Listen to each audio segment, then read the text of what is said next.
Alright, car enthusiasts, let's get into the nitty-gritty of what makes the Lamborghini Countach and the Corvette ZR1 such titans of the automotive world, and also find the answer to the question, who would win in a face-off between these two beasts? What if I told you that one of these cars wasn't actually designed to be the fastest? So, which one was built for pure speed, and which one has a secret purpose? Before we head on, make sure to hit the subscribe button so that we can reach more gearheads. Let's head straight into the video now. Let's start with the Lamborghini Countach. The Countach has been turning heads since its release in 1974. Its design is wild, angular, futuristic, and almost alien-like. Back in the day, no one had ever seen anything like it. The Countach introduced the world to Lamborghini's now iconic wedge shape, with sharp lines, pop-up headlights, and those outrageous scissor doors that became a staple in the brand's design language. The Countach LP400 was the original model, and it set the tone for everything that came after.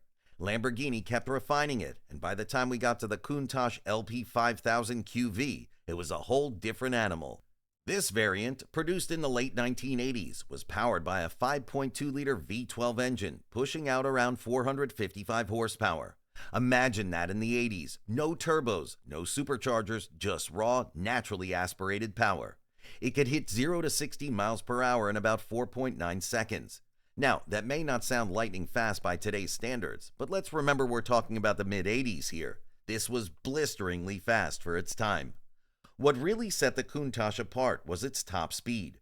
The LP5000 QV could reach around 185 miles per hour. That was serious bragging rights back then. The engine roared, a pure, unfiltered sound straight out of Sant'Agata Bolognese. It wasn't just about speed, it was about the experience. The Countach was loud, unapologetic, and demanded respect. It wasn't easy to drive either. The visibility, practically non-existent. The cockpit felt more like a jet fighter than a car. And the handling? Well, let's just say you didn't steer the Countach so much as you wrangled it. But all these quirks are what makes it so iconic. Now, let's pivot over to the Corvette ZR1. Specifically, let's focus on the C4 ZR1, the one that took the world by storm in the late 80s and early 90s. Chevy wanted to make a statement with the ZR1, and they partnered with none other than Lotus to develop the LT5 engine. Yes, you heard that right. Lotus may have helped build the ZR1's engine, but did they add something extra that even Chevy fans didn't expect? The LT5 was a 5.7-liter V8, and it wasn't your ordinary V8. It had dual overhead cams and 32 valves, which was a huge deal for an American sports car at the time. The result? A powerhouse that could churn out 375 horsepower in its early models and 405 horsepower in later years. For a naturally aspirated V8, this was impressive. It took the ZR1 from 0 to 60 in about 4.4 seconds, and the top speed, around 180 miles per hour. Now we're talking about a car that's giving the Countach a real run for its money. What really made the ZR1 a threat was how refined it was compared to the Countach. It had better handling thanks to its advanced suspension system, which was also developed with input from Lotus. And while the Countach was loud and demanding, the ZR1 was fast and precise. It was a true American muscle car with European engineering finesse. Now, here's where things get interesting. The Countach may have the exotic looks and the name recognition, but the ZR1 has this underdog appeal. It's the scrappy American that's here to show the Italian supercar that it means business. Let's break down the specs a bit more closely. The Countach's 5.2-liter V12 engine is a work of art. This engine revs high and loud, with a red line of around 7,500 RPM. The sound it makes is pure music for any car lover. It's not the most fuel efficient, nor is it easy to maintain, but that's not the point, is it? This engine was about pushing limits and creating an experience. On the other hand, the ZR1's 5.7-liter LT5 V8 is all about efficiency and performance. With the double overhead cams and 32 valves, it could reach high speeds while still being fairly smooth for a sports car. Its red line sits at around 7,200 RPM, and while it might not have the symphony of a V12, it still sounds amazing in its own right. This engine could go for miles and miles without needing the kind of meticulous maintenance that the Countach demands. Both cars came with a 5-speed manual transmission. No automatics here. The Countach's transmission is famously challenging. Shifting gears requires effort, and the clutch pedal is heavy, but it's all part of that visceral Lamborghini experience. You don't just drive a Countach, you fight it every step of the way. It makes you earn that speed. The ZR1's manual transmission, on the other hand, is much smoother. It's still a classic stick shift, but it doesn't punish the driver quite like the Countach. Shifting in the ZR1 feels like butter compared to the Countach. It's responsive, and the clutch is far easier to manage, making it a more approachable car for those who might not be seasoned with supercars. When it comes to 0 to 60 times, the ZR1 edges out the Countach. The ZR1 could hit 60 miles per hour in about 4.4 seconds, while the Countach LP5000 QV takes around 4.9 seconds. It's a close race, but the ZR1's lighter weight and torque give it a bit of an advantage. And let's not forget that this acceleration is paired with the Corvette's reputation for stability and control. Now, this is where these cars truly differ. So which of these legends really owns the corners, and which one makes you feel like you're wrestling a beast? The Countach is, well, let's call it an adventure to handle. Its steering is heavy, the suspension is stiff, and the weight distribution isn't exactly ideal. Cornering in a Countach isn't for the faint of heart. It's more like taming a beast than driving a car, but that's the thrill. When you manage to take a tight corner in a Countach, you feel like you've accomplished something. It's not a forgiving car, but that's what makes it so memorable. The ZR1, in contrast, handles with precision. Thanks to that Lotus-tuned suspension, the ZR1 can take corners much faster and with more stability than the Countach. You feel like you're in control, and the car responds to every movement of the steering wheel. It's got that classic American muscle car power, but with the finesse of European engineering. For handling, the ZR1 wins hands down. Braking is another area where the ZR1 pulls ahead. The Corvette's brakes were designed to handle high speeds and stop on a dime.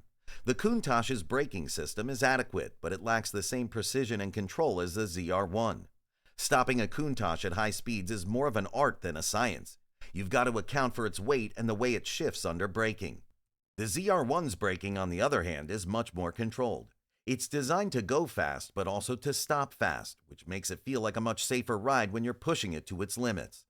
Let's talk about aerodynamics. The Countach's design, while iconic, isn't the most aerodynamically efficient.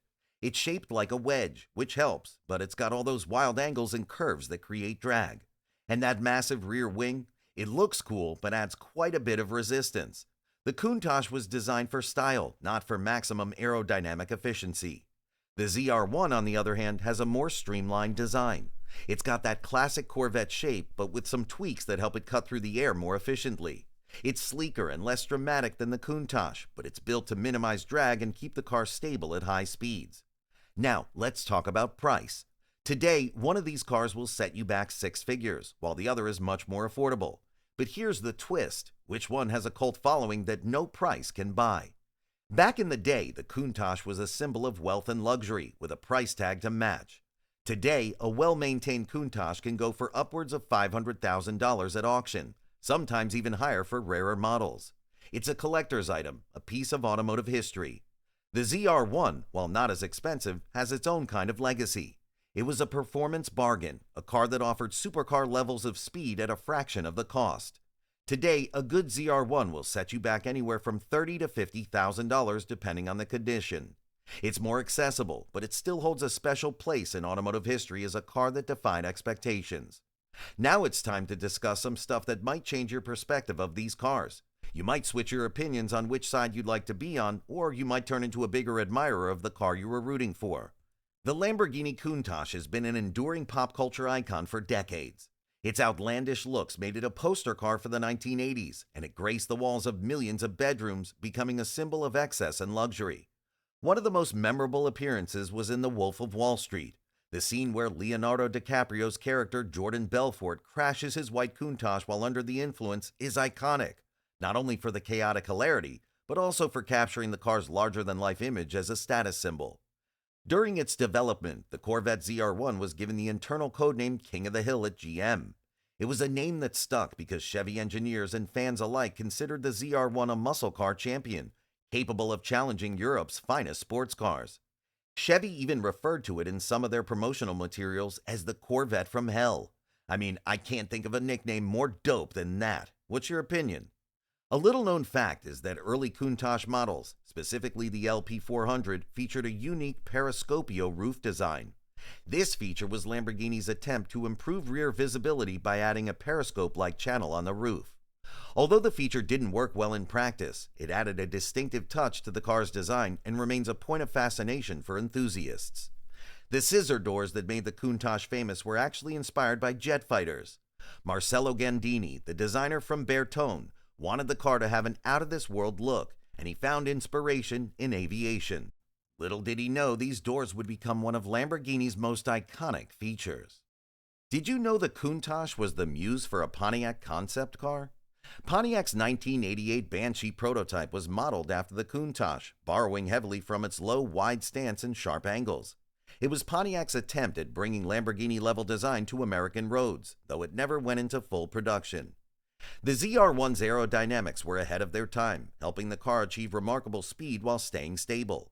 Chevy even developed a special FX3 adjustable suspension for the ZR1, allowing drivers to fine-tune their ride for different conditions.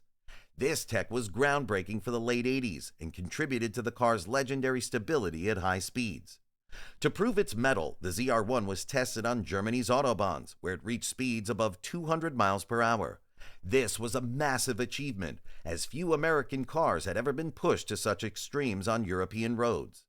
Chevy wanted to show that the ZR1 could compete globally, and this testing played a key role in cementing its reputation. In Fast and Furious 5, a ZR1 takes center stage in one of the series' most explosive sequences.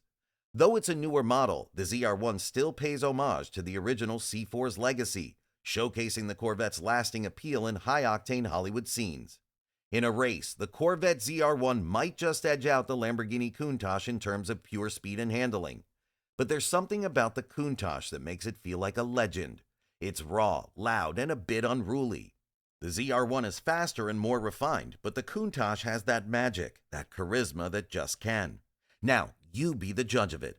Who's the winner according to you? Let us know in the comments. If you enjoyed watching the video, show your love by pressing the like button, and to never miss another amazing video on this channel, make sure to subscribe to Muscle Car Vault. Thanks for watching.